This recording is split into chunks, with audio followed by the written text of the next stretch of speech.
જય માતાજી મિત્રો, કેમ છો? મજામાં? જોઈ શકો છો આ ઓટોમેટિક પાણીની વ્યવસ્થા આપણે કરેલી છે. અલગ અલગ સાઇઝમાં છે, બધી એસએસની છે, હેવી છે. આ છે 4x2, 4x2ની છે. આવી રીતના ઉપર ઢાંકણું છે, સેન્સર વાલ છે. આ નીચે ઓરફો કાઢી એનાથી સાફ સફાઈ કરવામાં મજા આવે. આવી રીતના છે.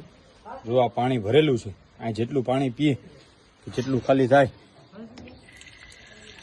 એટલું પાછું પાણી એમાં આવી જાય છે. આ રીતના અહીંયા ખોલો ત્યાં એટલું પાણી પીએ એવી રીતના આવી જાય, અને એટલું પાછું પાણી ભરાઈ જાય એટલે એ બંધ થઈ જાય. આવી રીતના કામ કરે છે સેન્સર. તમારે પણ આવું બનાવવું હોય તો બનાવી નાખા ગુજરાતમાં મોકલી આપીએ છીએ. જો બંધ થઈ ગયું. જય માતાજી.